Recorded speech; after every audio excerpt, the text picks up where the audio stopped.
হঠাৎ করে চলে গেলাম বোনকে দেখতে। বোনের সমস্যার জন্য নার্সিং হোমে ভর্তি হতে হয়েছিল। তো কেন ভর্তি হতে হয়েছিল আর কি বা কারণ সেটা তোমাদেরকে অবশ্যই বলবো। তার জন্য পুরো ভিডিওটা তোমাদের দেখতে হবে। হ্যালো বন্ধুরা, কেমন আছো তোমরা? আশা করছি সবাই খুব ভালো আছো, সুস্থ আছো। আর আমরাও বেশ ভালোই আছি। তো অনেকদিন পর তোমাদের সাথে আবার কথা হচ্ছে। তো আমার ফোনের একটু সমস্যার জন্য আমি ভিডিও শুট করতে পারছিলাম না।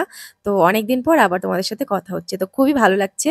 তো এই যে দেখো, সকালবেলা স্নান করে পুজো সেরে আমি আমার বর ছেলে ৩ জন মিলে বেরিয়ে পড়লাম। এখন আমরা চলে এসেছি ভায়না স্টেশন। এখান দিয়ে ট্রেনের টিকিট কেটে আমরা সোজা চলে যাব শিয়ালদা স্টেশন। না, শিয়ালদা স্টেশন না, শিয়ালদা ট্রেন ধরে আমরা যাব ইছাপুর। ইছাপুর নামলেও হবে, শ্যামনগর নামলেও হবে।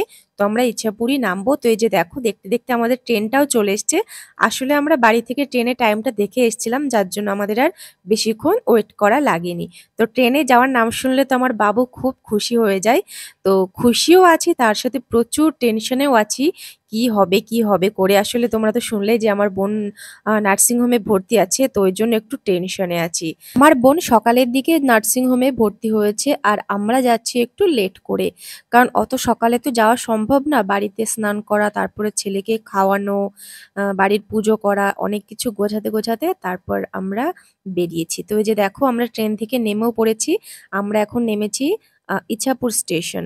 তো এখান দিয়ে টোটো কিংবা অটো করে আমরা যাব নার্সিং হোমে। আমার আর তর সইছে না, মনে হচ্ছে কখন বোনের পাশে যাব। আসলে খারাপ সময়ে পাশে না থাকতে পারলে না খুবই কষ্ট হয়, যেহেতু আমার মা বাবা কেউ ওর পাশে নেই। তো বড় দিদি হয়ে আমি প্রথম যাচ্ছি ওর পাশে। তো বোনকে দেখা হয়ে গেছে। আর আমার বোনের কি হয়েছে বলো তো? আসলে আমার বোন, তোমরা তো জানোই যে প্রেগনেন্ট, কয়দিন আগে ৭ মাসের স্বাদের সময় গেছিলাম। তো সেই জন্যই আর কি নার্সিং হোমে ভর্তি হয়েছে। তোর বাচ্চাটা হয়েও গেছে। তো কি ছেলে হয়েছে না মেয়ে হয়েছে সেটা পরে অবশ্য তোমাদেরকে জানাবো। তো বোনকে দেখে টেকে নিয়ে আমরা এখন চলে এসেছি বোনের বাড়িতে। কেন বলো তো? কারণ আমরা যখন গেছিলাম তখন বোনকে দেখতে দেয়নি, বলেছে সেই ৫টা থেকে ৬টার মধ্যে দেখা হবে। কিন্তু যেহেতু আমরা এত দূর দিয়ে গেছি আর আমরা তো থাকবো না, ওই জন্য অনেক রিকোয়েস্ট করার পর একটু খানিক দেখতে দিল। আর বোন তো তখন অসুস্থ, কারণ তখন ওর সিজার হয়েও গেছে, বেশিক্ষণ কথা বলতে পারলাম না। তো ভাবলাম যে এইটুকু দেখবো, ওতে আর মন ভরলো না। তো ওই জন্য বোনের বাড়িতে চলে আসলাম, দিয়ে ৫টা থেকে ৬টা যে টাইমটা ছিল, ওই টাইমটা মন মতো ওর সাথে একটু কথা বলে তারপরে তাই বাড়িতে আসলাম। আর তার মধ্যেও খুবই খিদেও পেয়ে গেছিল, যার জন্য সবাই বলছে বোনাই টোনাই যে কি খাবে কি খাবে বলো। আর আমি যেহেতু নিরামিষ খাচ্ছি ওই জন্য আর কিছু খাইনি।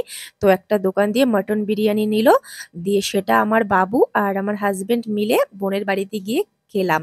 আর আমি খেয়েছি কি বলতো, বোনের শাশুড়ি ঘি আলু সিদ্ধ ভাত রান্না করেছিল, সেটা খেয়ে তারপরে কিছুক্ষণ রেস্ট নিয়ে বোনকে দেখে টেকে নিয়ে আবার এই যে সোজা বাড়িতে চলে আসলাম।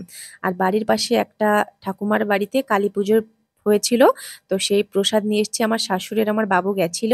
দিয়ে যে খিচুড়ি প্রসাদ আছে, তারপরে বিভিন্ন রকমের ফল প্রসাদ টসাদ আছে। তো এখন এগুলোই আমরা খাবো। খেয়ে শুয়ে পড়বো। কারণ কি বলতো, সেই সকালবেলা বেরিয়েছে তো। আর জার্নি করলে না শরীরটা খুবই ক্লান্ত হয়ে যায়, যেহেতু খুব একটা কোথাও যাওয়া হয় না। তো চলো বন্ধুরা, আজকের ভিডিওটা এই পর্যন্ত। দেখা হচ্ছে নেক্সট ভিডিওতে। টাটা।